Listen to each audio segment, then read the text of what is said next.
Peter, are you sure about switching clubs?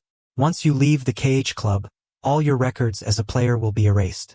You'll have to stay in Switzerland under a confidentiality agreement. You can't return home and no one back home will be able to find you. Peter didn't hesitate to pay the fee. I am sure, he said. The staff quickly returned and informed him, it will take 7 days to complete the switch process. Walking out of the office, Peter booked a flight to Switzerland for 7 days later and left in a hurry. The cold wind wrapped around him, making a pattering sound on the car windows. The chill seemed to seep through his down jacket. He rubbed his cold fingertips as his gaze settled on the large club name. It was a ski club founded by his partner, his boss, his wife, Taylor. It was also the most famous ski club in City A. He had once naively thought KH was just a typo Taylor made when registering. Until Alex returned home, he realized the club's name was never a mistake. Peter equals sincerity. In her heart, there was only ever Alex, even after they had been secretly married for 5 years. No matter how many championships he won, pulling the club back from the brink of bankruptcy, even retiring at the peak of his career to help Taylor conceive. The legendary title of Peter had retired for 2 years, but it still couldn't warm Taylor's heart. Look, it's Taylor and Alex. They are so perfect together. The voices of people talking pierced his ears. Peter paused in his steps. On the big screen, the footage of their competition replayed constantly. Taylor's every move was sharp and precise, as if she was born for the arena. Yet, such a talented player always had her gaze set on Alex, making way for him in the crowd. Their hands tightly clasped, moving with an intimacy dazzling enough to hurt Peter's eyes. For all their years of marriage, Taylor had never been publicly that close to Peter. His hand at his side clenched tightly until he was drawn back by a scream. It's the wind. The newest ace is with them. She arrived. The crowd at the club entrance screamed, shoving Peter aside. He barely held his balance and turned his head in a daze. With the bodyguard's protection, Taylor walked toward the club holding Alex's hand. Peter's legs stiffened. He averted his gaze and was about to leave when a reporter pushed him away and crowded in front of Taylor. Taylor, will your partner Peter make a comeback at this national skiing competition? Will you two cooperate again? The reporter's mention of his name made Peter's eyes twitch. He forced a bitter smile. 2 years of being a stay-at-home husband had worn him into a different person. Even standing right there, the reporters couldn't recognize him. Taylor coolly replied, "You're mistaken. Alex is my one and only partner." It felt like his heart was ripped open, cold and painfully aching. The crowd gasped. What's there to choose? So young with endless possibilities. Peter's been retired for 2 years. Surely he can't deliver on his big words. A coward from the supposed speed skating king. 6 years ago, Peter and Taylor participated in a double cross-country speed skating competition, winning their first championship.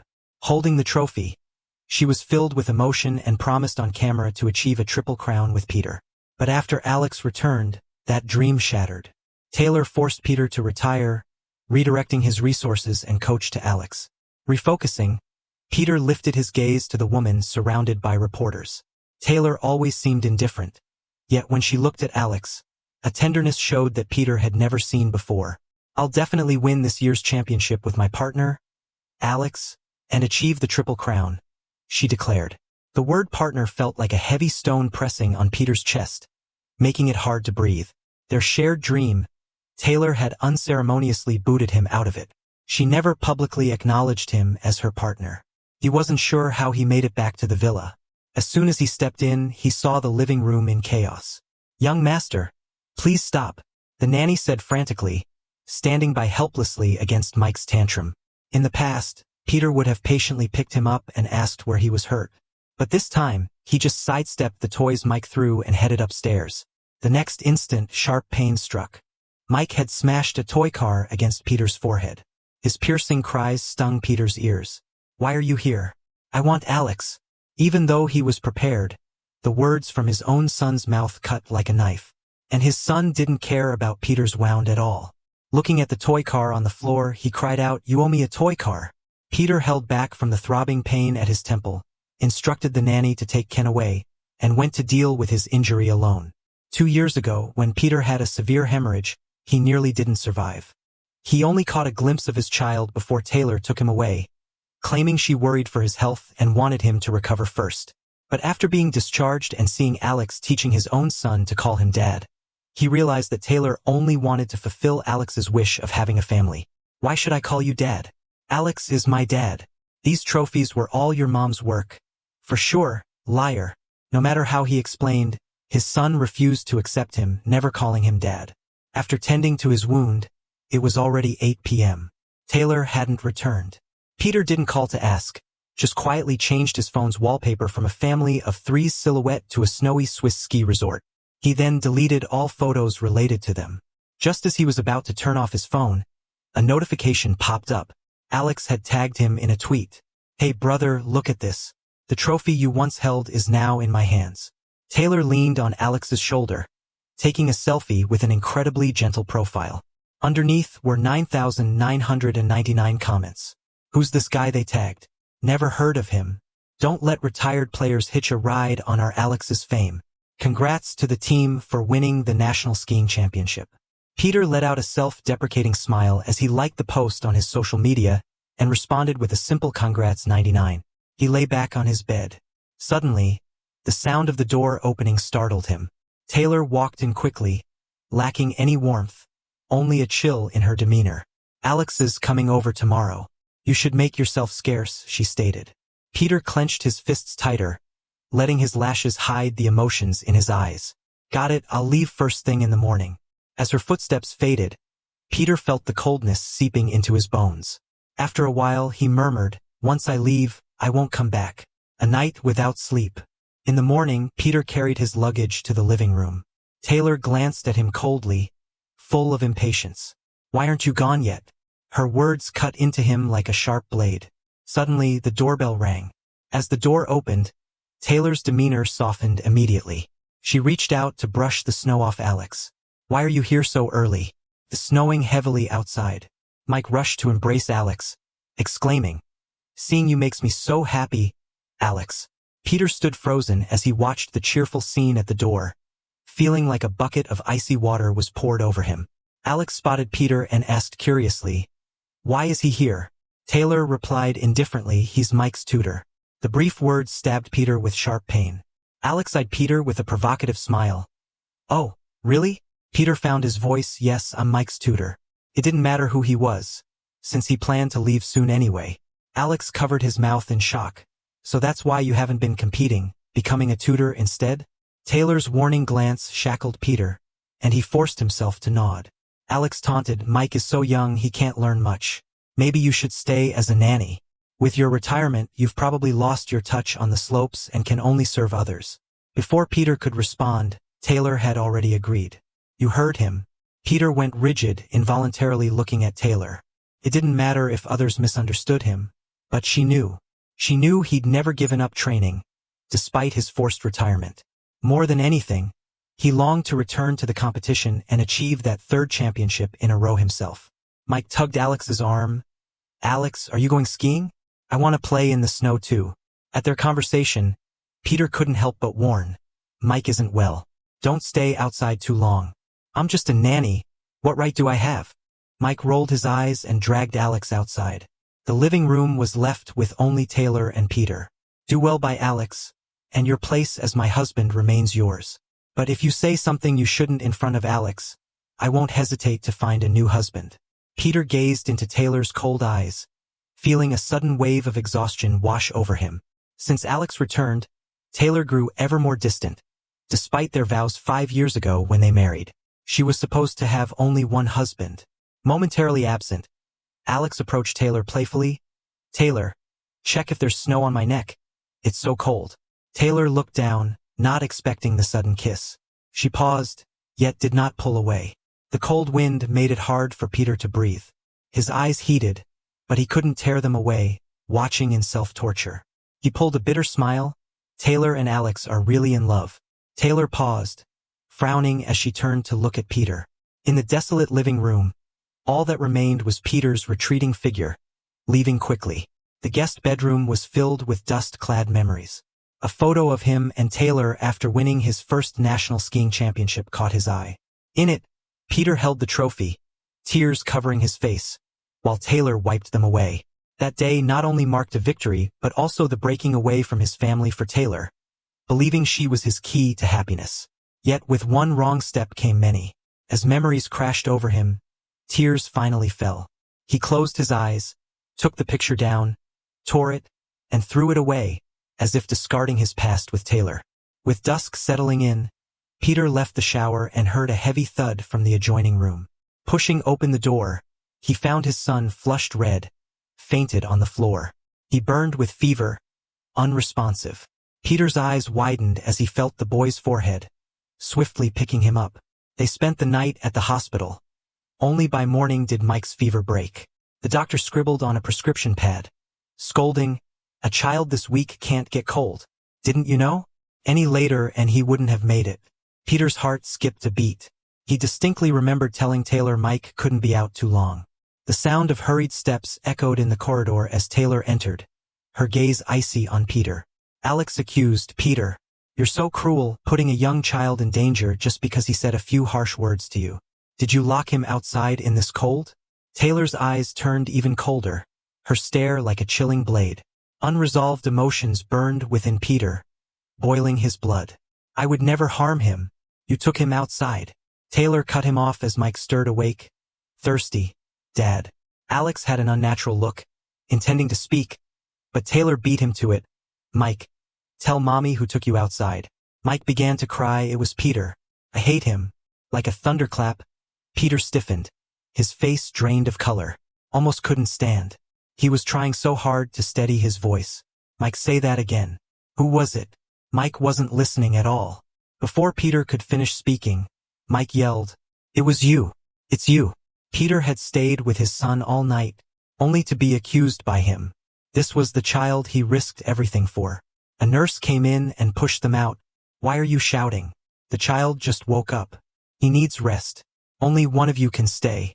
Seeing Peter silent, Alex quickly jumped in. "I'll stay with Mike. If his brother stays, Mike might get worse." His words seemed caring, but the look in his eyes was clearly provoking. He went into the room as Taylor spoke up, her eyes barely concealing her anger. "Even a tiger won't harm its cubs. Peter, I didn't think you were this cruel. I should have never let you meet Mike." Peter's heart trembled. He looked up at Taylor. In that moment of her cold gaze, the desire to explain vanished. "Yes, I'm cruel, not fit to be Mike's dad. Let Alex be the husband." His words completely ignited Taylor's anger. She grabbed his wrist tightly. "Peter, what are you crazy about? You insisted on staying by my side. Now that you want to leave, forget about it for the rest of your life." With that, Alex walked out of the room. "Taylor, your parents are here. They're waiting for you now." Taylor immediately let go, seeing Peter's reddened wrist. She was stunned for a moment. Alex called out for her again, and Taylor finally turned to leave. "I'm coming." The dull pain in his wrist was nothing compared to the heartache. Taylor and Peter had been married 5 years. Her parents didn't even know he existed. Exhausted, he left the hospital, seeing that Taylor and Alex hadn't left either. Alex called out, "Brother," as he saw Peter. Taylor's mom looked at Peter, a hint of confusion in her eyes. "Who's this?" Peter stared blankly at Taylor. Seeing her say nothing, he forced a sarcastic smile. "I'm Taylor's friend." 5 years of feelings, summed up in 2 words. Friend. Taylor's mom didn't think much of it. Her joy returned. "If you're her friend, you must come to Taylor and Alex's engagement party to share in the joy." Peter's eyes twitched, knuckles going white, almost unable to stand. His wife was about to marry another man, and they wanted him to share the joy. How ironic. Peter shut his eyes, forcing his emotions down. Mike was overjoyed when he found out. "Then Alex is gonna be my dad, right? That's great." The nanny looked at Peter worriedly, but he stayed silent. His son loved Alex so much, why should he bother to interfere? Neither Taylor nor Mike seemed to care. The next morning, Peter went downstairs, seeing Taylor in the living room with an invitation in hand. Her tone was surprisingly gentle. Opening the box, she said, "I applied for you to compete again like you wanted." Peter suddenly laughed. Taylor used to comfort him like this when she did something wrong. Back then, he was everything to her, and she would agree to anything once he let go of his pride a bit. But now, Peter simply looked at her calmly. "Taylor, what do you want to say?" A flicker of unease crossed Taylor's eyes, soon wiped away. The ring, I need it. Alex needs to wear it at the engagement. The air froze for a moment. Peter's eyes reddened, a hint of self-deprecation in his smile. It's in the drawer of the guest room. Go get it. Watching Peter like this, an unexplainable block formed in Taylor's chest. She frowned and asked, when did you take it off? When he applied to switch clubs, Peter already took off the ring. Your beloved returned. I should step aside, shouldn't I? Things not belonging to me, I shouldn't wear. Taylor's eyes cooled. It's just a ring. Why make such a fuss? Before she could think more, Alex's voice came from behind. Taylor, the movers are here. The peculiar feeling vanished in an instant. Taylor decisively said, stay somewhere else these few days. The movers were here. Was it just for a few days? Peter paused, withdrew his gaze, and went upstairs silently. Move out then. He was leaving anyway. Picking up the suitcase, his eyes fell on a wall of trophies. Because of their hidden marriage. In these 5 years, except for competitions, all he had left related to Taylor was that ring. Watching all the trophies being packed into boxes, Taylor's brow twitched. You can stay at Blue Moon Bay. Before she could finish, Alex called out again. Taylor, I think I twisted my ankle. Taylor's face changed, walking to the master bedroom without hesitation. Peter watched her leave, then calmly told the mover, don't pack them. Throw them all away. Saying this, he left with his suitcase, ignoring the stunned look from the mover. With the new year approaching, the streets were full of cheer and bustling with life, except for Peter alone, working against the crowd to reach the courier station. Fill out the forms yourself for shipping, said the worker. Peter wrote down an address in Switzerland, selecting express service. The worker took the suitcase, noticing the pure gold ring on Peter's hand, and asked with envy, spending the new year abroad? Going on a trip with the wife? Peter paused while signing, realizing he forgot to return the ring to Taylor. Hesitating on the street for a long while, he finally took a taxi back to the villa. The sunlight was filtering through softly, countless memories slipping away like sand. From the day of the proposal, when Taylor lowered her gaze, speaking vows, more touching than fairy tales. Wear this ring, and you're the one I love most. When love can be shared, is it still called true love? We're here. The driver's voice pulled Peter from thoughts. After paying and getting out, setting foot in the living room, his heart twisted painfully. Soft murmurs from the master bedroom, and Alex's voice asking, Taylor, how about having a baby? Even if he was already disappointed in Taylor, hearing their intimate voices, it still felt like a knife to the heart. Peter took off the ring and was about to leave when he heard Alex's voice. The thing I lost back then, where did you put it? Alex asked. Taylor paused and replied, lost it. Alex playfully pinched Taylor's waist. Stuff that belongs to me, if you don't give it to me, it's lost. No one's gonna wear a ring with someone else's name on it. Peter's hands were trembling, barely able to hold the ring. The letters N for Alex were carved inside. Coldness crept up Peter's spine, numbing his heart. He felt like a fool, living for 5 years with a ring with someone else's name, thinking it was a treasure. Turned out to be a big joke. From the master bedroom, he could hear their heavy breaths, but Peter was deaf to it. Coming back to himself, he had already returned to Blue Moon Bay. Outside, neighbors were putting up spring festival couplets and good luck charms. A family of 3 came back with festive goods. Laughter in the air. Inside, the place was desolate. Only the pitiful Peter keeping himself company. Only when the dim sunrise broke in did Peter finally drift off to sleep. His phone buzzed constantly, waking up the curled-up Peter. Alex posted a new tweet, pointedly tagging him. The caption read, From first love to marriage, a lifetime for 2. The attached image showed them holding hands, with that elegant ring sparkling on their fingers. In the next moment, Alex sent a private message with a photo, showing him and Taylor in bed, necks covered with red marks. As soon as you left yesterday, Taylor had me trying out all sorts of positions. You've been sleeping in the guest room for ages, haven't you? How long has it been since Taylor shared a bed with you? The realization that he was the outsider, the unloved, stabbed Peter's heart like a dagger. His knuckles whitened as he masochistically watched the taunting messages flood in. His eyes were burning. Just then, Taylor called. Can you pick up Mike? I can't get away right now. Was she too busy with Alex to get away? Peter looked at the ring discarded on the ground, suppressing his emotions. Since Mike calls Alex dad, let Alex pick him up.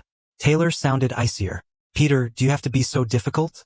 Through the phone, Alex's voice came through. Then Taylor impatiently hung up, leaving only a cold, black screen and dial tone.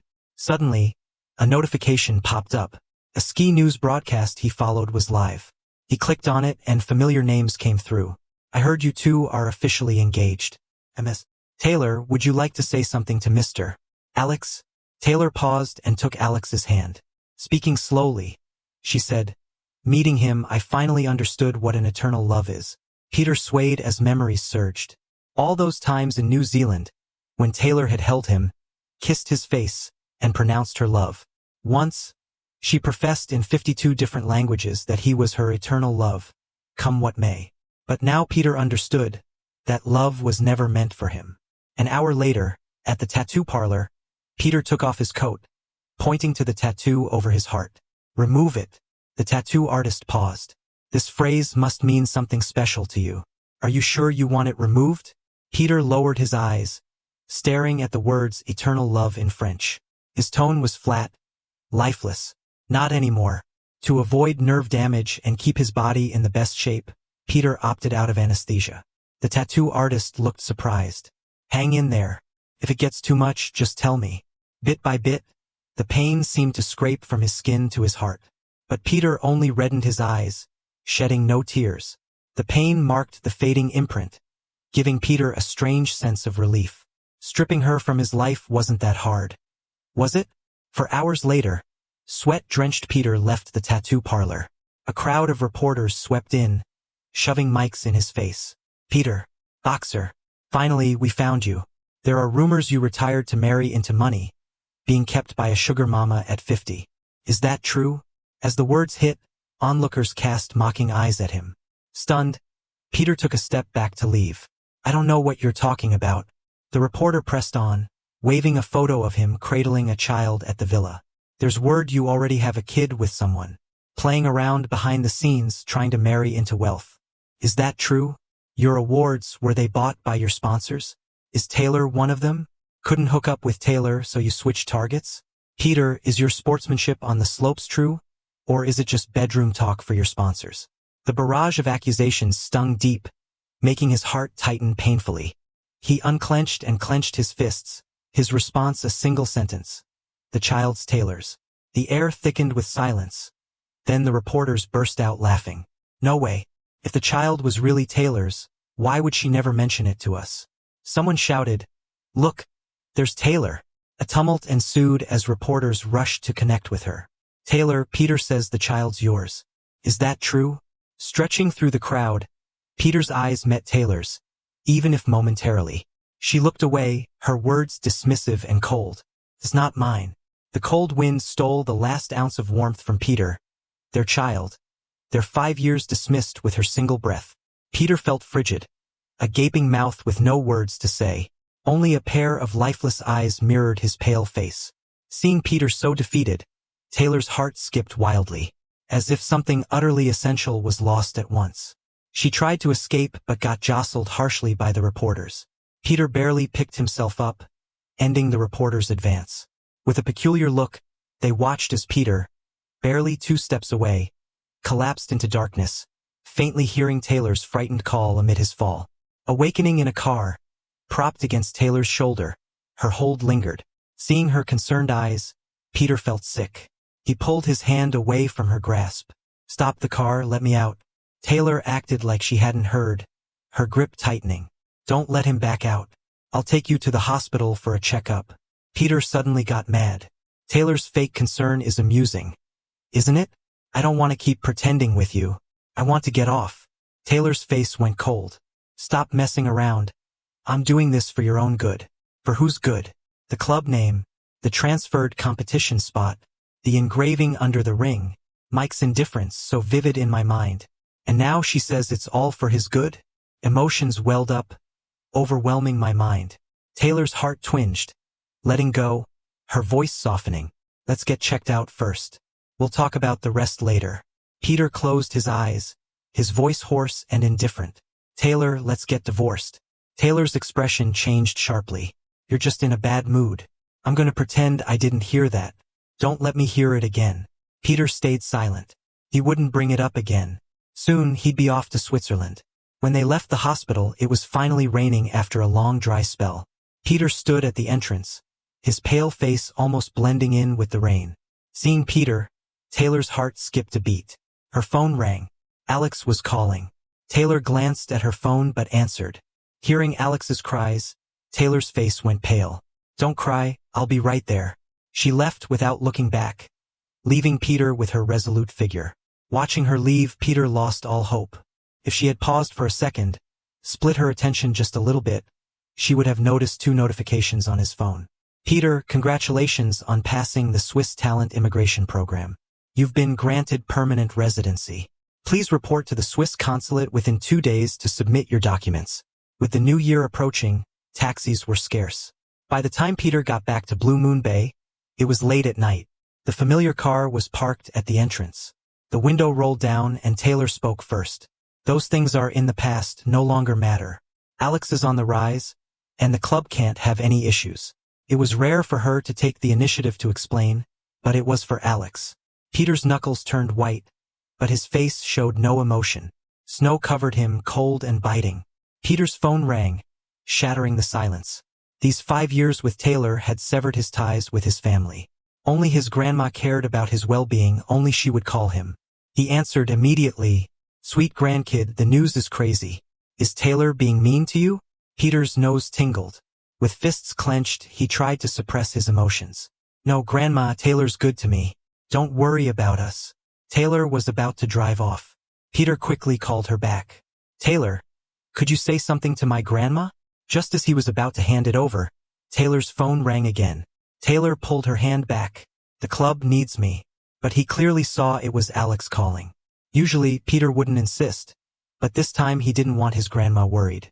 He grabbed Taylor's phone, stubbornly holding his out to her. It's just a sentence. Taylor's face turned cold. You say it yourself. She pried his hand open, unexpectedly throwing him to the ground, bleeding.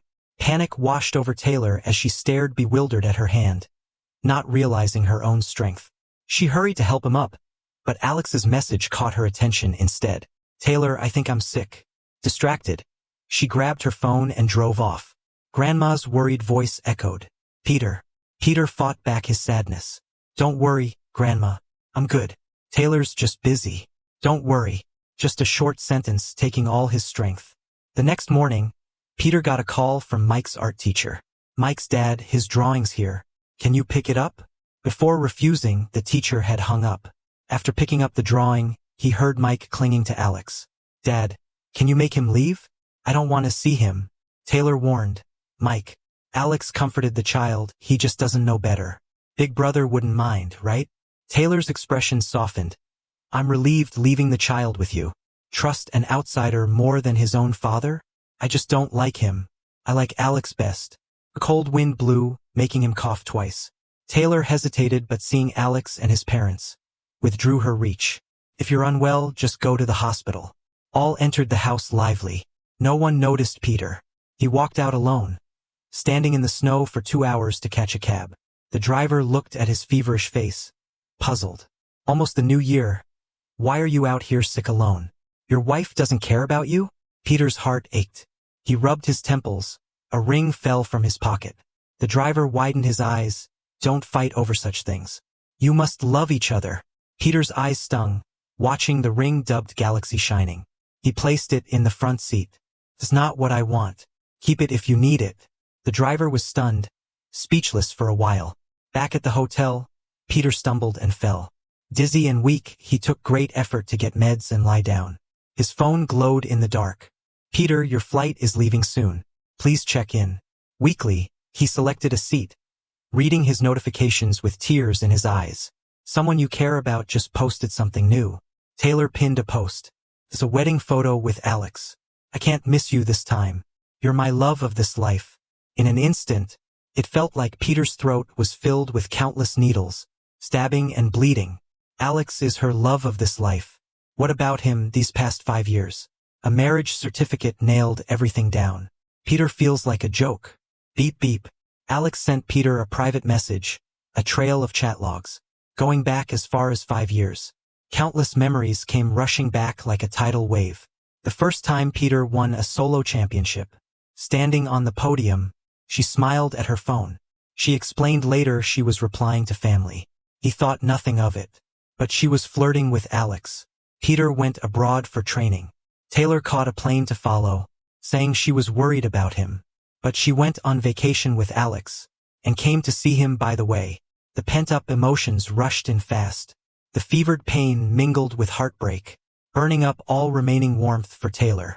Peter swung the phone hard, the empty room full of a sense of collapse. Pain soaked through him. Who knows how long passed? The screen lit up with a message from Taylor. Come to the villa tomorrow. His eyes, red and swollen, stared at the screen, motionless for a long time. It was almost noon the next day, before his fever broke. He still went to the villa. Tonight he's leaving. He just wants to see her one last time. Divorce papers in hand. As soon as he steps into the living room, Taylor descends the stairs with Alex in ski gear. Teach Alex your speed curve techniques. Peter's face was almost ghostly pale. Taylor felt a strange tug at her heart, and added, it's not like you can compete anyhow. Alex is a rising star in the skiing world. Teaching our own is no big deal. In just a few words, Peter felt wounded again and again. In Taylor's eyes, is he now just a useless guy stuck at home? Alex looked at Peter, unwell, with a satisfied smirk at the corner of his mouth. For the sake of competition, Peter wouldn't be so petty not to teach, right? The silence smeared pressure, making Peter feel like he couldn't breathe. Emotions rolled inside his chest, constantly hitting his reason. Peter stared straight at Taylor, but her gaze was always on Alex. Not even a glance for him. His hands clenched white, his voice dry, bitter. For the glory of the country, the awards, I would not keep secrets.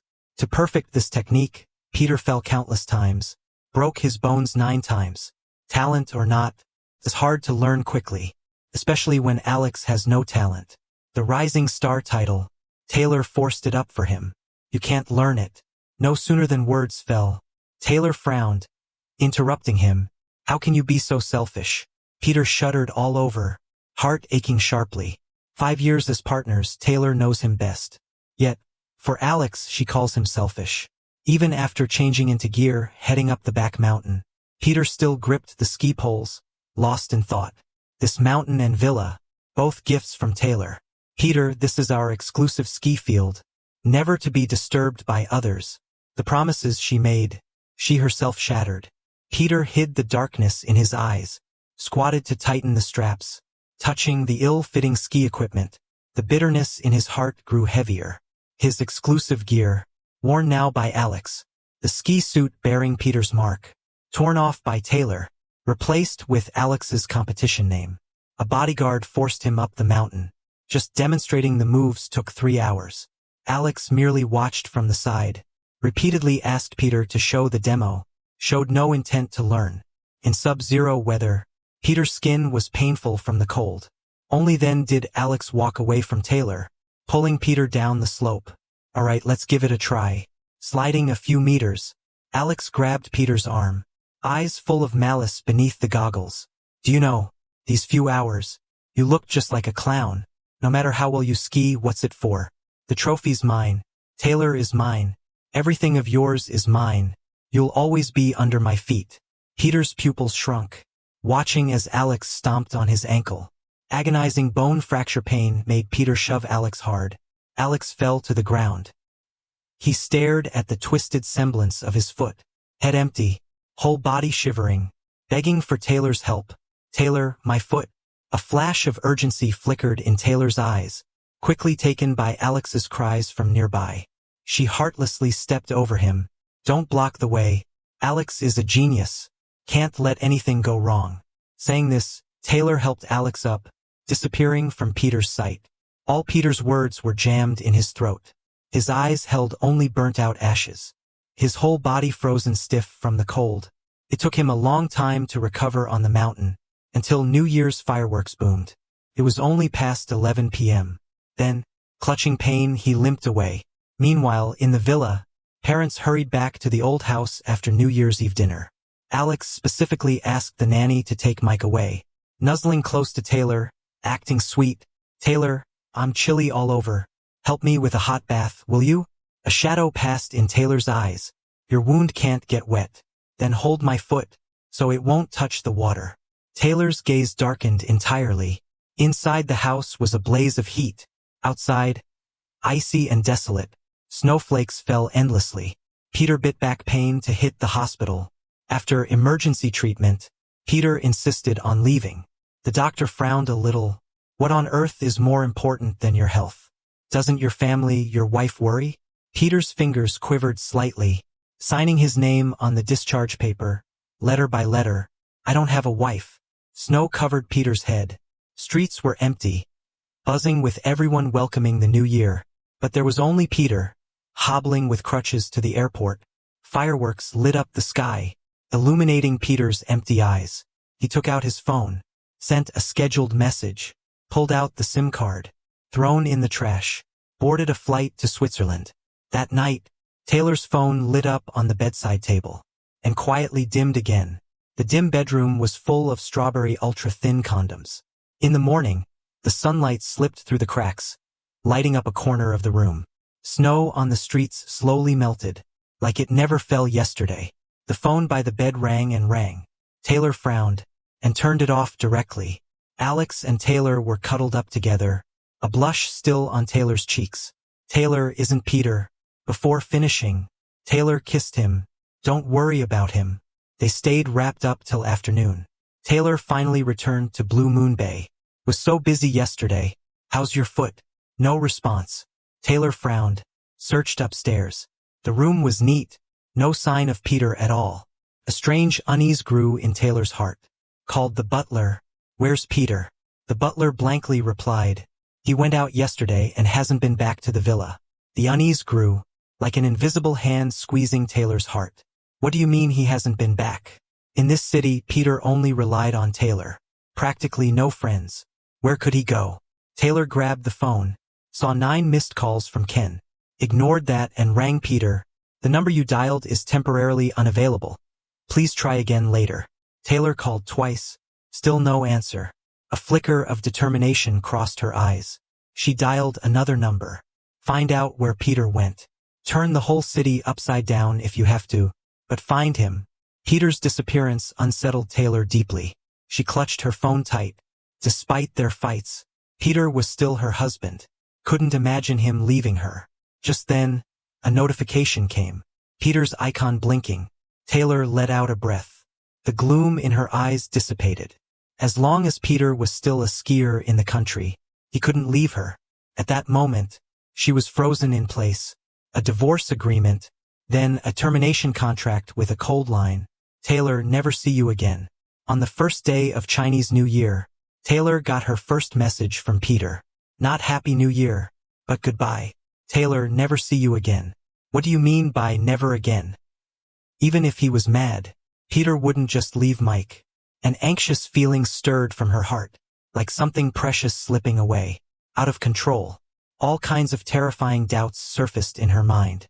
Taylor couldn't sit still. She texted Peter but got no reply. Taylor paused. Then anxiety rushed in. Eyes clouded with gloom. Checked the database from her secretary. All news of Peter as a player turned bright red. Cancellation. Cancellation.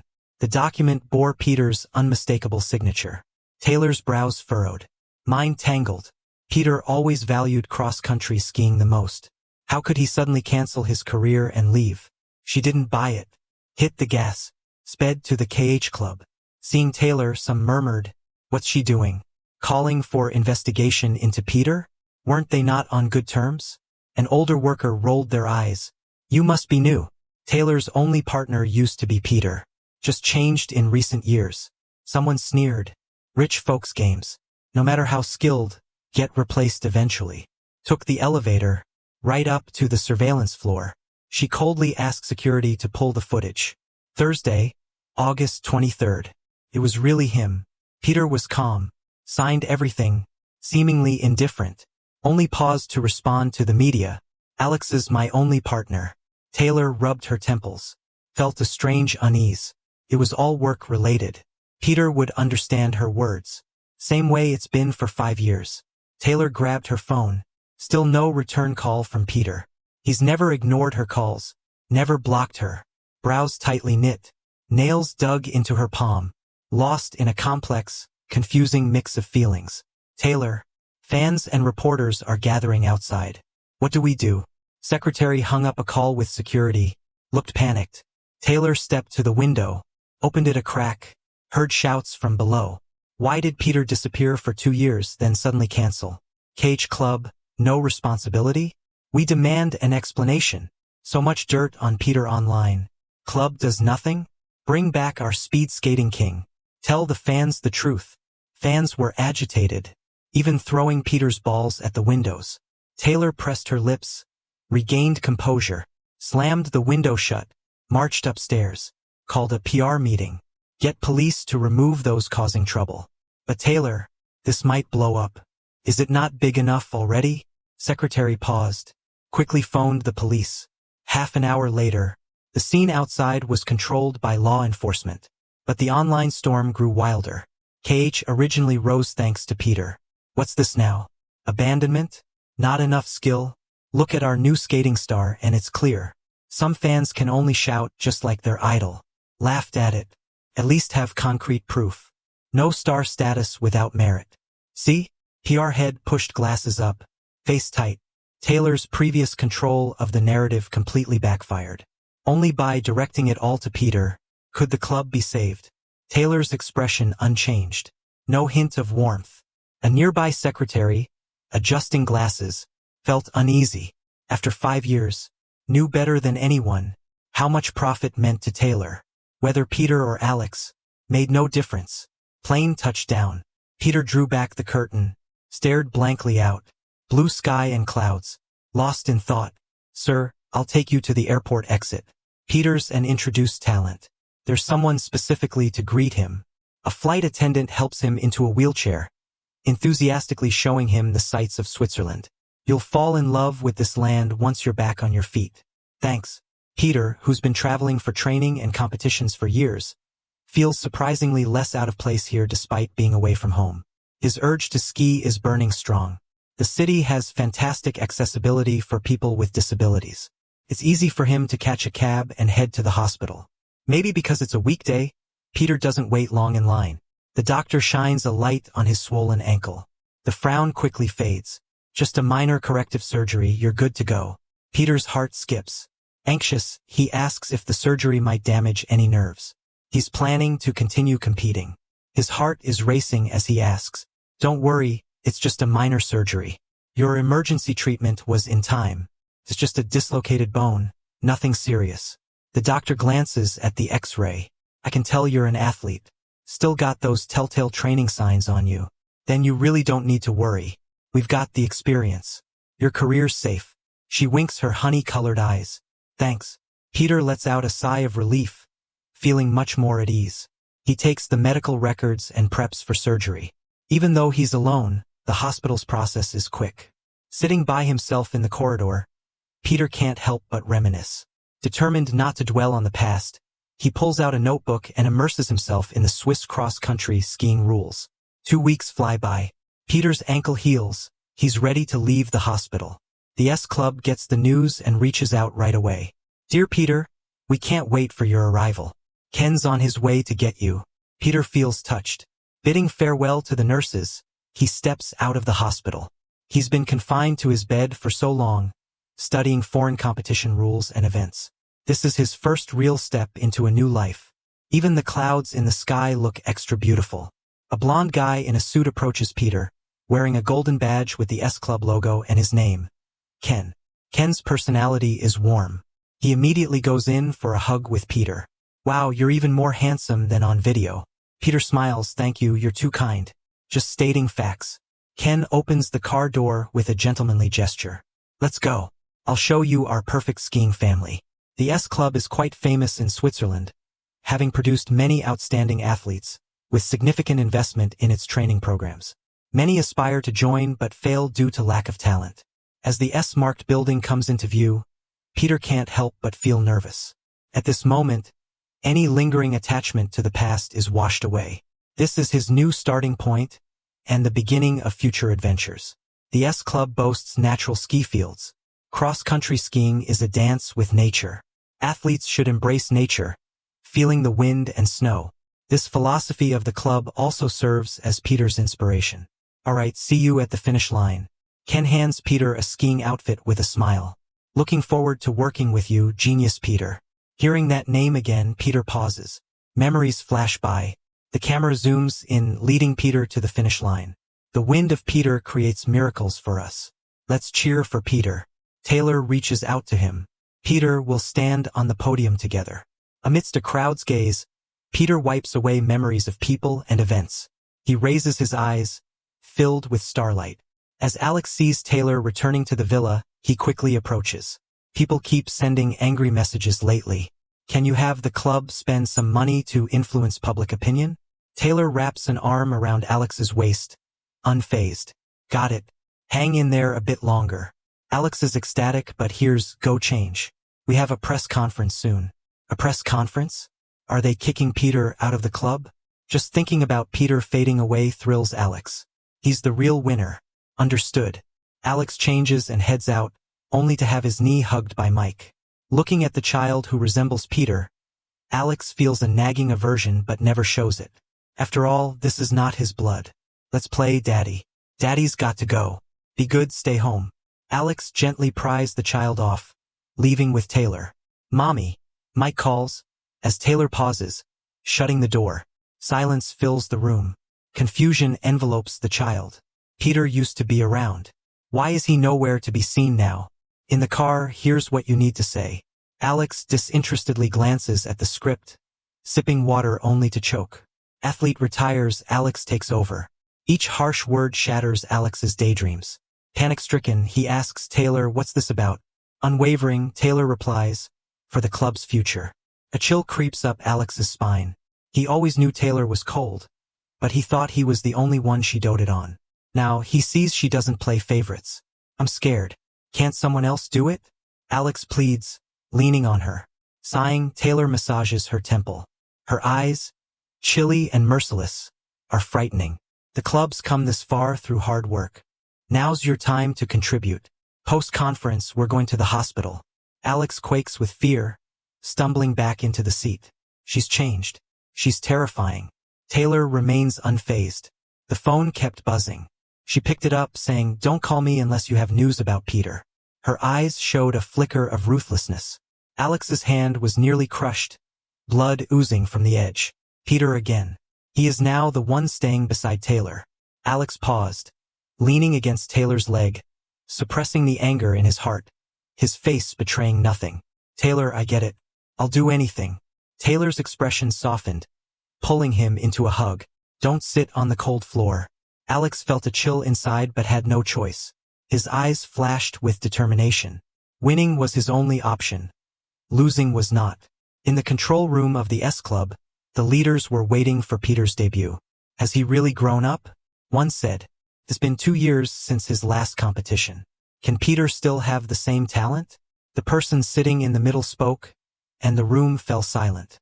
Age doesn't matter, he mused, stroking his beard. What's important is his heart, the sincere heart that wants to ski. In the nearby training room, action was starting.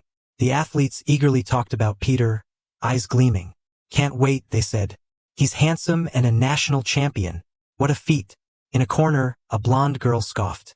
Missing for 2 years and now back. Who knows if his talent's still there?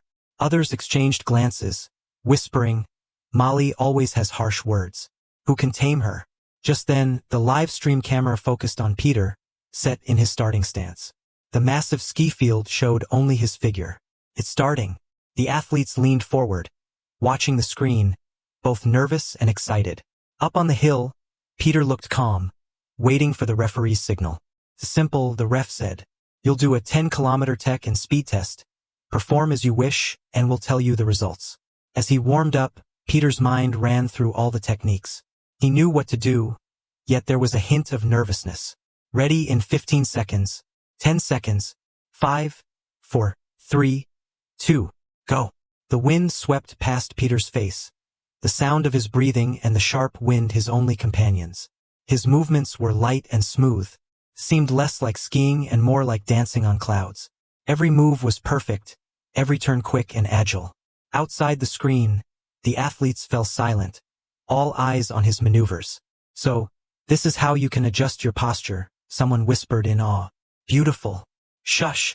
Someone hushed the speakers, eyes wide with admiration. After the straight-line sprint, the next challenge was the S-bend, the deadliest in the S-training arena. Even the skeptic in the back raised an eyebrow, watching the elf-like figure. Many athletes fail on this demon curve, seeking speed and time. Peter noticed the deadly curve but remained unflustered, adjusting his balance. His skis naturally followed the slope. Whether shifting his weight or guiding the skis, his maneuvers were as precise as a ruler. Every detail perfectly controlled, he breezed through the curve. Oh my God!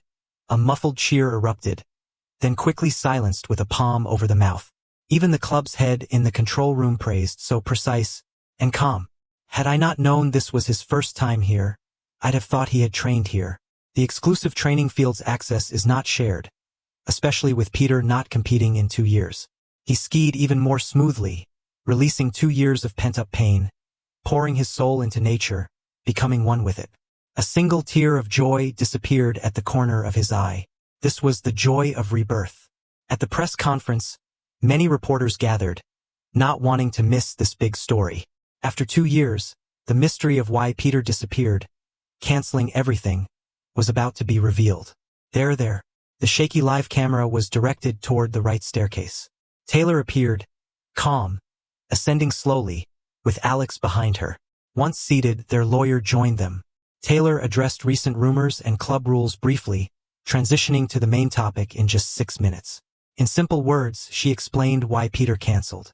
With a hint of gentle regret, Taylor said, Peter was an excellent athlete, who chose to leave for personal reasons. It has nothing to do with the club. A reporter seized the chance, questioning, didn't you just distance yourselves, claiming Peter had no ties with you? The room tensed. Taylor with a faint smile responded, an athlete's decision is separate from the club. Any issue with that? Young and calculative, the reporter was speechless. Recently, there's buzz about Alex hogging competition spots without the skills. True? Under the table, Alex's fingers clenched. Meeting Taylor's calm face, he hesitated, eventually nodding. Yes. Reporters exchanged glances, faces full of disdain. Taylor suddenly took the mic, smoothing over the tension. That's my oversight. We'll implement a scoreboard system for fair competition among all athletes. A wave of chatter, many nodding in agreement, filled the room. Just when everything was going according to Taylor's plan, someone suddenly held up a screenshot and shouted that among Peter's fans, there were rumors that Peter's departure and deactivation were because Taylor was too timing. The crowd went wild. Taylor finally showed a slight change in expression. She picked up the microphone to steer the situation back, reminding everyone, without evidence, my company will take legal action for slander and issue a lawyer's letter. I certainly have evidence, the person exclaimed, throwing a stack of old photos and screenshots into the crowd. One photo even landed right on Taylor's desk. Her pupils contracted. The photo showed Taylor visibly pregnant, being wheeled into a delivery room, with Alex and Peter standing together outside waiting. Alex's face turned white, glancing at Taylor in panic. If this news got out, God knows how terrible things could get. Taylor suppressed her emotions, picked up the microphone, and in a low voice said, photos can be altered. These aren't evidence. But the reporters didn't listen. They picked up the photos, eager to write thousands of words of news. Taylor, why don't you bring Peter himself to explain? They questioned. Yeah, just bring Peter out, problem solved. So, is the child you previously revealed actually Peter's kid in the photo? Everything was a mess. The press conference was forcibly ended. The club's reputation didn't improve. It got even worse. Damn it. Taylor was breathing heavily, her expression dark, making Alex too scared to speak. His phone kept ringing with calls from his parents. Both Taylor and Alex looked pale, too afraid to answer. He got up and tried to hand the phone to Taylor, but she brushed it aside with a frown. I have things to do. Handle it yourself. Alex felt a chill, incredulously blocking her way. We're engaged. How can you do this? Taylor finally spared him a glance, filled with impatience. But you're useless now. Alex stood frozen, collapsing to the ground. What? Taylor picked up her phone to call her secretary. Find something we can market recently. Expose all players with dirt. Leave no one out. She stepped over the defeated Alex, ready to leave, but he grabbed her as she was about to walk out. Taylor, aren't you afraid I'll spill everything? Do what you want, Taylor said, not even turning back, walking out the door. Alex gasped. The pain in his hands nothing compared to the pain in his heart. He suddenly understood why Peter left so decisively. It wasn't that Peter didn't want the child, but this callous woman couldn't hold his heart no matter what she sacrificed. Just thinking about her tactics made him lose the courage to expose her. In the cutthroat environment of the club, a strong sense of bitterness and helplessness overwhelmed him. For a moment, Alex didn't know if he had lost or won this competition. In the Swiss S Club, Peter safely and swiftly crossed the finish line. His chest heaved intensely, sweat soaking his clothes. The delicate movements required many times more energy than usual. 10 kilometers were nothing to Peter 2 years ago, but now it left him weakened. Suddenly, an excited shout came from nearby. Surrounded by a bunch of young girls, Peter stood there amazed. The girls were likely club players. That was amazing. I've never seen such graceful movements. Can you teach me? How did you do that, S-style? You were so fast we couldn't even see clearly. Hey, your breathing rhythm needs work. Let's exchange contacts and I can help you, one said. Hands off, player. Even though he wanted to chat, his energy was drained. Just barely finishing the race wore him out. Suddenly dizzy, Peter collapsed in the player's astonished eyes. Oh my God! A hand quickly supported his neck, gently catching him. The players widened their eyes in shock at the sudden move. Molly, of all people, aren't you a germaphobe? Let go. I'll take him, one player said, reaching out but was blocked by a slightly taller girl. Molly, with a face akin to a Greek sculpture, didn't even glance at them as she carried Peter towards the medical room. The players left behind exchanged looks, quickly following, grumbling about Molly's bossiness. Unbeknownst to the faint Peter, the resting room, already limited in space, even had the head of S Club's leading manager present. The players and club owner watched the spirited old man at the door, standing like quails. Don't crowd here. To be as strong as Peter, you must practice diligently, the manager declared. The players exchanged glances. Someone couldn't hold back, muttering, Peter's talent is unmatched. Mere practice won't. Around them, giggling ensued, seeing Molly's head getting knocked. Then they quieted as they saw the manager with a dark face. Fools. Success always comes with 99% perspiration. If Peter hadn't trained these past 2 years, do you think he could still finish skating like that? Silence fell inside. The manager stroked his beard, smiling slightly. In this world, talent alone isn't enough. This lesson is universal. Taking the manager's advice, they finally dispersed. A breeze slipped through the window, ruffling the person by the bed.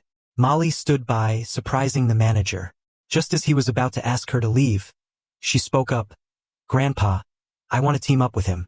That really was surprising. I suppose you'll need Peter's agreement, the manager replied. He approached Peter, who had awakened, smiling warmly. It's good to meet you. I'm John, head of S Club. Peter looked at the famous figure he'd only seen on TV and felt a bit nervous. Sorry, I didn't mean to eavesdrop, I just woke up, he said. John's smile was kind, far from his fierce reputation in news reports. Just a little thing. It's just the kind of exchange you younger folks have. I'm not getting involved. He was still half asleep earlier. When he heard someone mention forming a team, he couldn't help but think of that partner. A wave of unexplained frustration hit him. Peter lowered his eyes, not saying a word. Suddenly, a shadow swept over him, like something had blocked the light. Do you look down on me? A graceful voice spoke from above. Peter snapped out of it, realizing his silence had been misunderstood. No, that's not it, he instinctively said, looking up, only to meet a pair of sparkling, bright blue eyes. They were as beautiful as a clear sky. But unfortunately, the owner of those beautiful eyes misconstrued Peter's silence. Her eyes flared with a determined intensity. If I win, you have to listen to me. Peter frowned immediately. An unexpected emotion stirred his rebellious side. He replied, not very kindly, and if I win, then what? The blonde girl was pretty arrogant. If you win, I'll call you master, but that's not gonna happen. With that, she walked away, the way she strutted like a peacock. Lovely but infuriating. Peter's competitive spirit was fully sparked. He was about to leap out of bed to chase her. Hold on, Peter. John, both amused and frustrated, stepped up to stop him. Molly's just a little stubborn. She means no harm. Peter exhaled, his face turning a bit red with embarrassment. Right, he couldn't even figure out why he got so childish. All he wanted was to see that peacock falter. Before he could linger in the awkwardness, Ken handed him some documents and a badge. Your performance was way above the passing line. Welcome to the S Club, welcome to the family. A flood of joy filled Peter's heart. He took the items, holding them tightly. Thanks. Ken started to walk him out, introducing things along the way. The S Club is split into sections A and B. We've prepped a single room for you. Both sections have signs and dining areas. There's even a division of training spaces, Ken explained. We also have tests 4 times a week. If I'm right, the next test is coming up soon. Nervous? Peter nodded. I was planning to practice this afternoon. Seeing his serious expression, Ken stroked his beard, satisfied. That's right. Even though you performed flawlessly, it's clear your endurance and some moves can still improve. Indeed, Peter had a long way to go. He could get even better. An hour later, Ken waved goodbye to him. I'll guide Molly carefully. You focus on resting and keeping your health up. After all, good health is the foundation for striving. Hope to see you in the competition next time. Peter waved back, a grateful look in his eyes. His determination was lit up deep inside. He was sure of it. In the villa, in this cold weather, making me ski so many times is nuts. Alex tossed his ski gear aside, his face dark as he stormed into the villa, not caring about the coach walking away in frustration. His health was too fragile to stay in the snow for so long. He threw his clothes aside as he went in, grabbed his phone for a glance. Not a single message. His anger burned even more. He threw the phone away, frustrated. Taylor hadn't replied for a month. No matter how he tried in front of her, even if it meant pushing his weak body, training week after week to improve his skills, she hadn't responded at all. Alex simply couldn't accept it. Even knowing how much Taylor cared for herself, once the sweet one, no way he could take the cold shoulder. Knock knock. A soft knock at the door. A hint of happiness crossed Alex's eyes. He tidied up quickly to open the door, but it wasn't Taylor. It was Mike, holding toys with a hopeful smile. Daddy, you're finally paying attention to me. Alex's expression grew cold, his eyes lowering as he looked at the boy without a word. Why was this kid okay while Peter's child didn't make it? The tension was palpable. Kids, they pick up on awkward vibes instantly. The sudden change shattered Mike's hope, turning quickly into fear. His toy fell on the ground. Just as he bent to pick it up, Alex stomped on it viciously. Play your little games someplace else. I don't have time for a brat like you. His unhidden malice sent the boy into tears on the floor. Alex didn't even bother a glance, slamming the door shut. Impatience and disgust were all over his face. With Taylor ignoring him, there was no way he'd be kind to an innocent kid. The kid's sharp cries didn't stop. Alex shouted for the nanny to take him away. Keep him off the second floor. Just seeing him annoys me. Swiss's training ground followed a simple routine. Peter's pent-up emotions from 2 years pushed an incredible focus. In just a month, his demeanor changed dramatically. No longer the frail guy he was when he first got there. Ready? Peter stared ahead, fully focused and ready to sprint. In 5, 4, 3, 2, 1, go. A swift figure glided past, whizzing down slopes and past other contestants, leaving only smooth tracks in the snow. More than that, he was far ahead of everyone. Peter managed his breathing rhythm, feeling like he was one with the snow and wind, each move precise beyond belief. With each breath, it was like he was a fish darting through water, completely at ease. No one could tear their eyes away from Peter. The whistle blew loud and clear. Without a doubt, Peter took first in the test. He glanced at the time the staff recorded, nodded gratefully, then took off his goggles, rubbing his flushed cheeks briefly. Picking up his gear, he headed for the lift. A figure stopped him. That voice, as pleasant as ever, made him pause. Eyes as blue as the sky met his dark eyes. She was stunning. Peter looked at her briefly before glancing away. What are we betting? Molly could only see his fluttering lashes. Somewhat irked, she stood on tiptoe to meet his gaze. Then she spoke confidently. Shortboard race, first to the finish wins. What started as a challenge between the two unexpectedly drew the boss's attention. Enough to set up 5 cameras, 2 following them closely, with wide-angle shots at the start, the middle, and the end. Everyone ran over to cheer on Peter. You gotta beat her. Take down that demon, Peter.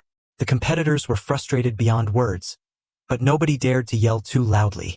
They were just egging him on. They couldn't stand her for a while now. You wouldn't believe it, but every time she showed up, she'd make their buddies feel worthless. Ken whispered to Peter, venting a little. He barely said a couple of things when Molly, who was ignoring the banter until then, suddenly turned to stare at Ken. Her cold, ice-like eyes freaked him out so much that he whistled nonchalantly and stepped aside, trying to act cool. Peter found it all oddly amusing, a little grin creeping onto his face, especially when he could sense Molly's gaze on him. But he didn't acknowledge it. He just put on his goggles and signaled okay to the referee. Seeing him so focused on the competition and uninterested in her, Molly felt a strange irritation inside. She couldn't help but wonder why he was always avoiding her gaze. Preparing herself for the race, the referee cleared the track and motioned for the competitors to be ready. 3, 2, 1, go. As soon as the referee's voice trailed off, 2 figures shot forward at breakneck speed. The crowd buzzed with excitement. In snowboarding, control and technique are everything. Different body weights affect takeoffs significantly. For the first time, Peter noticed someone in his peripheral vision. Molly started fast, with movements not as effortless as Peter's but more like a nimble deer. Her agility and strength made her small frame seem irrelevant. She'd soon overtake him if things continued this way. Peter focused on his own techniques and skills, unfazed. She was leading by 3 body lengths and still accelerating. Watching this, the competitors started to get nervous. Here comes her terrifying acceleration, they muttered. Peter stayed calm, searching for opportunities on the course. The third track had evenly distributed straight and curved segments. Fair play for both speeding on straights and maneuvering curves, testing personal ability. As the first curve approached, Molly was already 3 body lengths ahead. She started slowing slightly to navigate the curve, but for Peter, this was a chance. Skillfully, he adjusted and executed a perfect small C-cut, narrowly passing Molly's side and catching up. The key here was Peter not slowing down, maintaining speed through clever maneuvers. But Molly wasn't a pushover either. Quickly adjusting, she matched his pace as they raced side by side, both setting into another explosive speed burst. If Peter let Molly increase her lead by 3 body lengths again, he'd surely lose. The spectators couldn't help but feel anxious for him. How is Molly so relentless? Usually so cold, but once in the race, she's a force. No wonder she's gold. With the final curve ahead, Peter started accelerating too, pushing low, gambling everything on this. Molly frowned, realizing how risky this was on the upcoming raised slope. If not controlled, speed could spill over into disaster. The crowd watched, unsure whether to halt the race or keep watching. Cross-country races aren't fixed like clockwork. Curves can change the game. Peter's speed increased, overtaking by 1 body length, capturing Molly's startled attention for a split second before she refocused. She didn't slow either, using a wide C maneuver to corner as fast as possible. Then, unexpectedly, a figure took a leap from above, momentarily blocking out the light, black hair trailing in a beautiful arc. Silence enveloped the crowd, then erupted into loud shouts. What? Peter reduced landing impact by bending his knees, increasing speed on landing. He pulled 3 whole body lengths ahead. Even Molly widened her eyes, muttering, "What's happening?" Molly pushed to close the gap, almost catching him. But as they neared the finish, it was Peter who broke the line first. The spectators gasped in disbelief. Peter won. He really did it. Molly stood dazed, murmuring, "Oh my God. I think I might be in love with him." Ken sped to Peter, joking, "No girls allowed. Bromance keeps it real." At the finish, Peter caught his breath, clipped his board, and removed his goggles, smiling back at the astonished blonde frozen behind him. "You lost." Molly looked at his glowing eyes and her heart skipped. She frowned, confused and holding her chest. "Peter, you're incredible." The competitors surrounded him, loudly praising his courage. Unbelievable. How'd he dare with that slope? Feeling a little bashful, Peter scratched his head. It was nothing. It's just that everyone's too nervous to make a move. That's all. Yeah, borrowing a slope technique. With practice, it's doable. But the more important the competition, the more cautious people become. They're afraid to make a move because if they mess up, the consequences are unbearable. It's really something. The contestants definitely get it, but that breathtaking leap requires both skill and courage. Peter glanced at the stunned blonde girl and stepped forward. Although I won, I have no feelings about it. I'm actually grateful to you for letting me experience an exciting competition. I gained a lot. No, Molly suddenly said. She lifted her striking eyes, locking onto Peter. Sticking to my word is my style. You won, so you're my master. Stop. Peter cut her off immediately, feeling a cold sweat on his back. Faced with all those entertained and schadenfreude expressions around him, he tried to clear up the misunderstanding. It's just a favor, right? The blonde girl nodded lightly. Peter racked his brains, and before things got weirder, he blurted out, your name, right? Just tell me your name. Molly looked a bit disappointed and replied, my name is Molly. Peter sighed in relief and smiled. I'm Peter. People around sighed. Disappointed the fun was over. Let's wrap it up. I need to practice. Peter pretended not to hear them as he gathered his equipment to leave. He was very pumped, having seen Molly's acceleration technique. It gave him a fresh idea for straight-line acceleration. Molly watched him leave without hesitation, feeling an unexpected wave of uncertainty and loss. She didn't want to miss out on Peter. She wanted to keep racing side by side with him. Peter, John called out, stopping him. Surprised, Peter turned around, looking pleased. So glad to see you again. John laughed, patting his shoulder with admiration. As expected from the one I had my eye on. Happy to announce you're the starter for next month's 7th World Cross Country Skiing Open. What? Alex stood up, surprised, holding the phone with caution as he responded to Taylor. Was I really chosen for such an important match? Taylor rubbed her dry eyes. Yes, and this time the timing was just right. The club got you a spot, so practice hard. After a long wait, Alex finally saw hope again. His spot was cut off months ago due to some troublemakers. He's been out of the public eye for too long, feeling useless at home. Taylor's attitude towards him grew colder. Alex was determined to seize this chance. If this works out, the postponed engagement might finally happen. His eyes flashed darkly, but his soft words remain. I'll follow your lead. After hanging up, Taylor frowned at the club's roster. She crossed out most names, having lost the strongest players due to Peter's departure. No matter how much she spent, she couldn't keep others around. Otherwise, Alex wouldn't have gotten this chance. Taylor's eyes hardened. After her investigation, she's sure Peter went to Switzerland. Given the chance, she'd do anything to bring him back. Holding her hands together, she felt a flame in her empty heart. It was just a misunderstanding. She believed Peter loved her too much to really leave. A little coaxing, a little time, and he'd come back. At the 7th World Cross Country Skiing Open, Peter stood frozen while the others cheered. Congrats, you truly deserve this. With Peter, we're sure to win. John's eyes shifted to Molly, a smile in them. And you? The atmosphere paused. Someone voiced disbelief. Molly never teams up with anyone. Are you serious, boss? Before John could reply, the blonde stepped forward. It's decided then. Molly looked over at the bewildered Peter, leading him toward the lift. Come on, Peter. It wasn't until they were on the lift, Peter snapped back to reality. Excitement coursed through him, feeling the thrill of competition reigniting his senses. Yet the idea of a duo made him uneasy.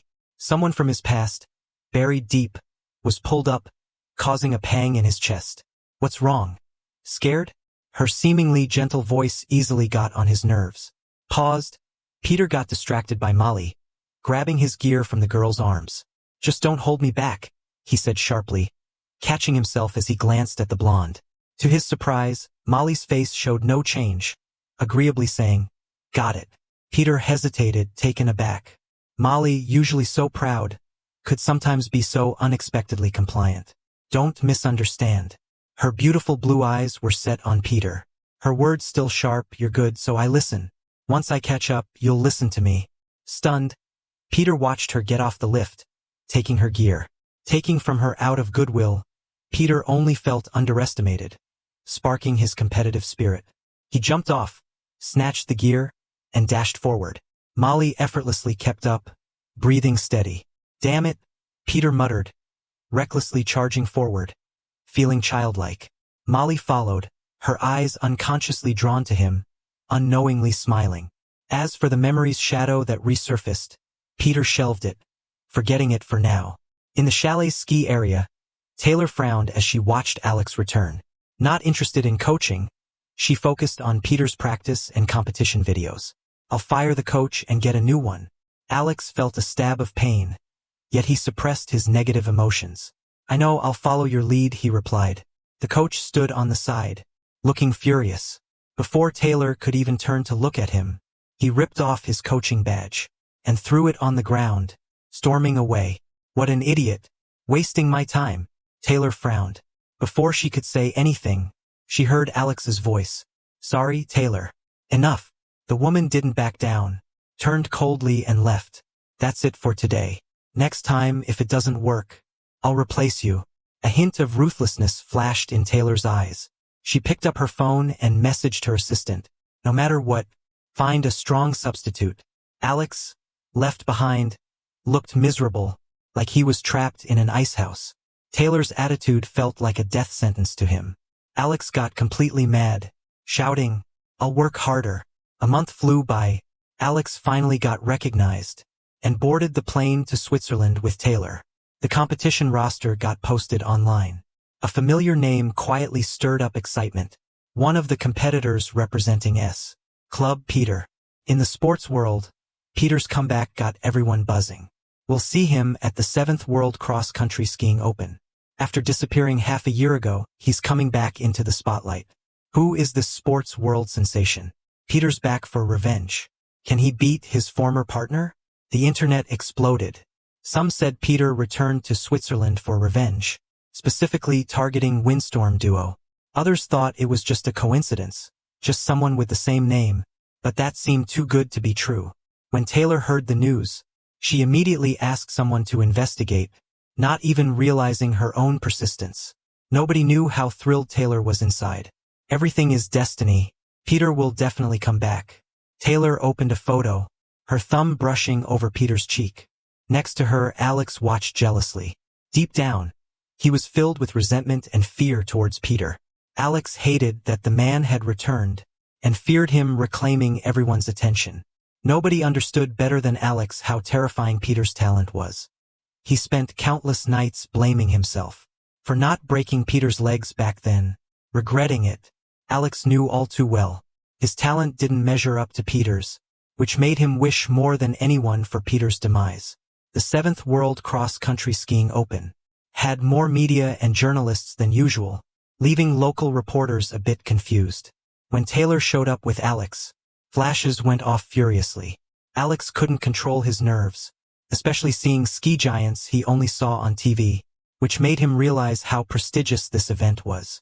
Awkwardly, he tried to hold Taylor's hand. She didn't pull away this time, her expression calm, allowing him to hold on. Alex felt a bit happy inside, but then heard her cold voice. "Get your mind straight and don't embarrass the club." Alex froze, chilled to the bone. For the first time, he deeply regretted not putting in more training, and because of it, he felt unworthy, like he didn't measure up to anyone. Just a mess. "This club is here," someone shouted at the entrance, and the flashes got even more intense. Some even cheered. "Molly's here, we won, we won." "Who's that next to her? He's got to be scary good to team up with Molly. Seems like he's called Peter. Never heard of him, but if he's with Molly, he must be incredible." Alex was still trapped in his nervousness when he saw Taylor suddenly stand, her eyes fiercely locked on the two at the entrance. He turned to look, and the next moment he felt frozen. Familiar features and dark hair, those eyes with the calm confidence Alex hated. Wherever he went, he always drew everyone's gaze. Peter. Their intense stares caught Peter's attention. Taylor felt a spark of joy. He saw her.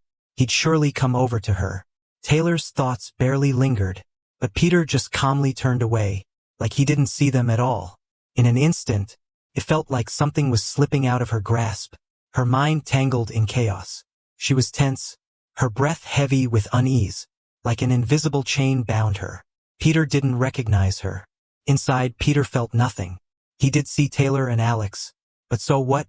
He'd left the past behind, found a better life, new goals and a new partner. Who are they? Do all your friends have such annoying looks? Molly broke her icy exterior with her own words, her sharpness almost frightening. Peter shook his head, amused. Not friends. Molly sighed in relief, glancing skittishly at the approaching pair, then leaned closer and whispered in Peter's ear, "So when I start something, I won't have to worry about your feelings, right?" Peter's heart skipped. He nudged her, laughing. "What do you mean start something? Did you forget John's advice?" Molly's cold expression cracked with boredom. "Yes, sir." Peter felt a sharp jab in his heart, and before he could respond, angry words pierced through. "Peter, how could you fall so low?" Taylor approached just as this pretty woman Molly spoke, and all Taylor's long-missed feelings from the past half-year were swallowed by anger. "So, this is how you got a spot? I thought you were better." Familiar doubt and suppression made Peter tense, but next moment Molly was shielding him. Her usually pleasant voice turned sharply cutting. "Who let this beast spew garbage here? Seriously, are they not screening for species at events now?" Hearing that, Peter realized then, Molly had indeed been holding back for him. Taylor's forehead veins popped, coldly retorting, "Just a loser, spewing such arrogance?" Peter felt an inexplicable unease inside. This was his partner. Who was Taylor to attack him here? He brushed past Molly and chuckled. "Did you really earn those championships yourself? Winning gold 2 years in a row without Peter, Taylor wouldn't have won anything." Taylor's face darkened as she looked at Peter. Her expression softened as if she realized something. "No matter what, Peter, those were just minor squabbles. Our door is always open for you." Hearing this, Alex's face shifted completely, staring at Taylor in disbelief. Peter found it amusing, dragging Molly away. What a nerve! Taylor's heart trembled, and her warm expression froze in place. But Peter ignored him and turned to leave.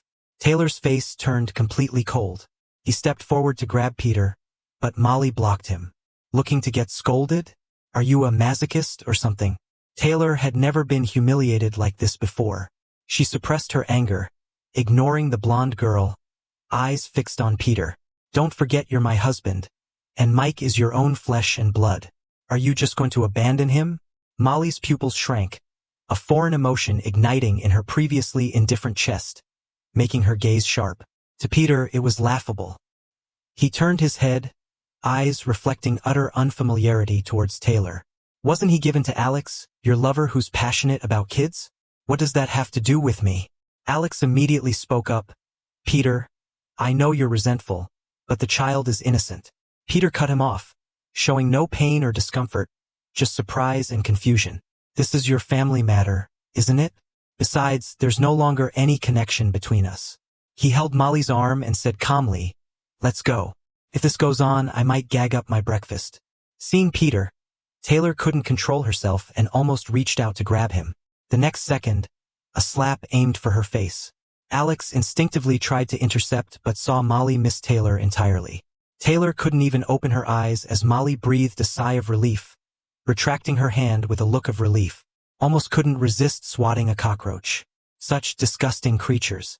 Peter feared Molly would cause trouble and realized why she was so formidable yet had few gold medals. Before even starting, she'd be disqualified for arguing or being targeted. John sighed remembering it. Molly's sharp tongue often led to her getting hit before contests, but she was also penalized for it. Such an absurd outcome he had never seen. Now he realized it was real. Peter pulled Molly away, unwilling to waste time with those two. He still had to train for the competition. A month of practice had improved his coordination with Molly, but more work was needed. Particularly, the presence of those two urged Peter to crush them completely. Fortunately, each pair drew lots separately, avoiding Taylor and the others. Molly continually muttered something under her breath, and Peter, curious, listened in and laughed. Molly was reciting local exorcism chants. He'd never seen her so disdainful of someone. It was rare for Molly, a noble from a family famed for their politeness, although she usually looked down on others. Was it luck or fate? Peter did draw Taylor's group. This race would pit him against Taylor, Molly versus Taylor. Peter wouldn't underestimate anyone. He'd face the competition head-on and prove himself with skill.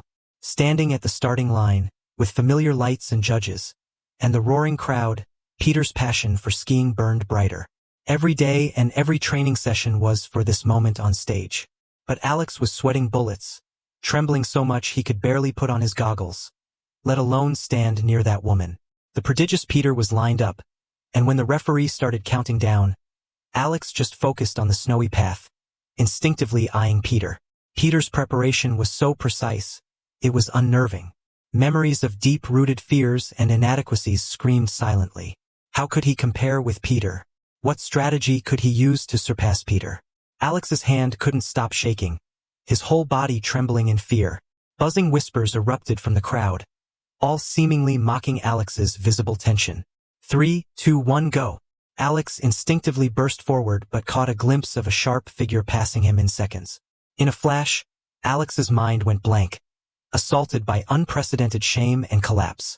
He couldn't even keep up with Peter's path through the snow. Oh my, the explosive figure racing out was Peter. Peter, number 1, was leading by 3 lengths way ahead. Jeers echoed from the stands, with live streams erupting in complaints. This gap is embarrassing. What's number 2 even doing? Turn it off. The difference makes me want to cry. So embarrassing. No contest, just not the same level. No one believed number 2 could match Peter. This was a landslide. A professional versus a novice. The once lauded Peter, a top ski racer, reclaimed his title, reigniting memories. The first round ended with Team 1 leading Team 2 by a full 10 minutes. Alex had no idea how he got back to the prep room, avoiding Taylor's gaze. Taylor, aware of the cameras, barely contained her irritation and disdain. She stormed off, ignoring Alex's shattered voice behind her. Now she had to rely on herself to narrow the gap and secure victory. Taylor stood at the starting hill, looking at the blonde girl next to her, and calmed down quickly. There was still a chance in this race for 10 more minutes. This was just a nobody after all. Taylor took a deep breath, preparing to start. Ready, set, go. She didn't care who showed up with Peter. Taylor firmly believed Peter would only choose her. 3, 2, 1. Molly took off. They started almost at the same time. Taylor's quick and sharp moves made her pull ahead from the start. She always felt confident in her start. Few could keep up. Maybe she could turn things around with that. But, unexpectedly, out of the corner of her eye, she caught a glimpse of that golden silhouette sticking close. The audience exploded in cheers. Molly kept up without faltering. A tremor ran through Taylor. Before she could think further, that golden figure was speeding up, even leading by half a body length. Taylor pushed herself to go faster. She had skills in straight-line acceleration. Their neck-and-neck race finally fired up the crowd. After all, a one-sided race isn't exciting at all. The first bend came quickly. Taylor instinctively slowed down to take the turn. But that golden shadow didn't even slow down, performing a familiar move and taking a perfect curve. That move made Taylor's eyes narrow. A name she knew all too well floated up in her mind. Peter's famous bend. Something intangible gripped Taylor's heart tightly. At this moment, she realized she was feeling an unexpected level of jealousy. She couldn't tell if she was jealous of Molly's talent or her connection with Peter. Taylor knew better than anyone how much Peter valued the past. How could he recognize someone else as his partner so quickly? Her mind was in turmoil, and Taylor almost lost control of her balance. Her heart thudded, and she forced herself to calm down. No, she had to win. A fierce glint flashed in Taylor's eyes as she stopped holding back and accelerated on the straight, paying no heed to the turns.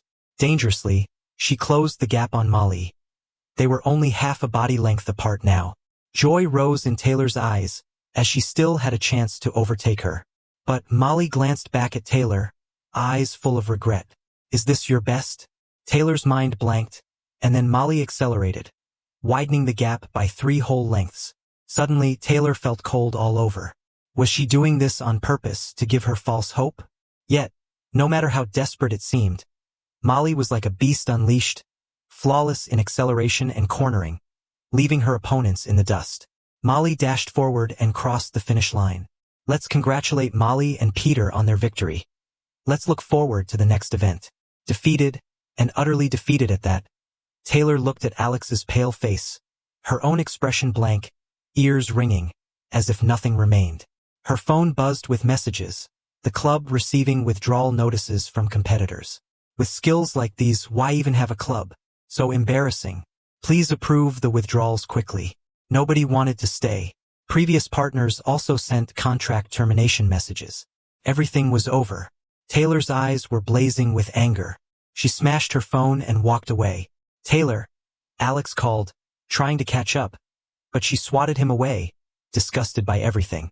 She couldn't understand what she'd done wrong and blamed everyone else. No matter what, Taylor's failure was sealed. Left alone with Alex in a forgotten corner, Peter withdrew his gaze, finding the air unexpectedly fresh, the sunlight beautiful on his skin. The next race was ready to start. Bright sunlight shone into Molly's eyes, making her smirk. Honestly, how can someone so bad be so unbelievably confident? Peter gently patted his blonde partner's arm. Don't worry about it. It's not our concern anymore. Molly was drawn to his bright smile, feeling better instantly. You're this happy because I got revenge for you, aren't you? Peter touched his own lips in surprise, then laughed speechlessly, giving Molly a playful shove. Narcissist. Their playful figures wouldn't stop in that small part of Switzerland. Their story was just beginning. That night, as sirens shattered the quiet of Peter's night, I was in the hotel searching for the remote to watch TV. At the moment I turned the TV on, a heavy thud echoed in the hallway. Taylor's battered watch rolled to my door, its engraved ski trophy totem visible. Half a minute earlier, my phone was broadcasting news. Ichiro Nakamoto, a 3-time Winter Olympics judge, smirked with a bow tie. Taylor blackmailed me with $30 million to ban the Swiss club. Peter, it was you, wasn't it? In the surveillance footage, Taylor backstage wore a national team outfit meant for me. It was stained red. I had a recording device tucked behind her earlobe. The police burst in, spilling liquor bottles everywhere. And there was the camellia scent I knew so well, snagged on a belt buckle. Underneath the blood-stained wedding dress hem peeked out yellow documents. 6 months ago, a skier's injury clearly stating grade 2 frostbite of the trunk, possible permanent disability. The scar on my right foot from a ski lash perfectly matched Taylor's fingerprint on file. The police, crunching over broken glass, lifted the coat of a body. Shreds of our divorce papers were covering an old childhood photo. That year, Taylor helped me with ski goggles. Now, she clutched ice spikes buried in her, piercing her gut and heart. I contacted a lawyer, allocating $50,000 from the winnings to send to Mike until he turned 18. And that's the end.